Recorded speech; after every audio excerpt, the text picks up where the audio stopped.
ત્યારે તમારે ચૂંટણીના કાવા દાવા કરવા હોય કરજો.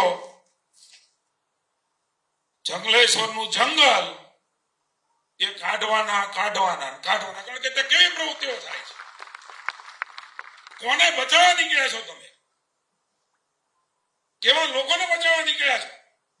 દાદાનું બુલડોઝર એ રાજ્યમાં અસામાજિક તત્વો હશે જેમને સરકારી દબાણ ખોટા કર્યા છે, જેના ફોજદારી ફરિયાદો પોલીસના ચોપડે હશે, એને જનતાના ભોગે એ સુખચેનથી ન રહી શકે. એમણે સરકારનું જનતાનું પાછું આપવું જ પડશે. એને કોઈને કોઈની વાત આડે જોડીને વાત કરે. ક્યાં સામાન્ય માણસ અને ક્યાં આ સમાજને શોષિત કરતા હોય. હું બધાને નથી કહેતો, મોટા ભાગના ચોપડામાં એના નામ નીકળે. માણસને મારી નાખવાના ભૂતકાળના બનાવો એ જંગલેશ્વરમાં હોય. કોણ બચાવે છે?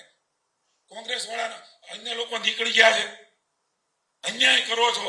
અરે તમે આને હાચવીને જે જનતા સારી રીતે જીવવા માંગે છે એની ઉપર કઠોરાઘાત કરો છો.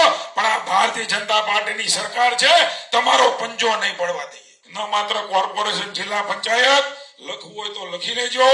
જનતાના પ્રેમથી આશીર્વાદથી, તમારા સર્ટિફિકેટથી અમે નથી જીતવાના. અમારા હૃદયમાં અભિમાન નથી, નમ્રતા છે, ભાવ છે, કેવું છે, લોકોને સમજાવવાના છીએ અને એના થકી મત લઈને ભારતીય જનતા પાર્ટીનું શાસન એ કોર્પોરેશનમાં અમારી જે ટીમ બેઠી છે જનતાના આશીર્વાદ લેવા જવાની છે અને મળવાના છે. એ ભીતે લખેલું સત્ય છે. ચૂંટણી પૂરી થાય પછી મારી આ કેસેટ બહાર પાડજો. બોલ્યો છું કે ભૂપેન્દ્રભાઈને હાજરીમાં કીધું હતું, સાહેબ સમગ્ર સૌરાષ્ટ્ર, સમગ્ર ગુજરાત એ આજે વિકાસની યાત્રામાં નીકળી પડ્યું છે. ત્યારે આજુબાજુ જોયા વગર આવો, આપણે સૌ સાથે મળીને ન માત્ર તાલુકા, જિલ્લા પંચાયત, નગરપાલિકા 27 પણ અમે જીતવાના છીએ. તમારે જે કાવા દાવા કરવા એ કરજો. અને રૂપાલા સાહેબ બેઠા છે,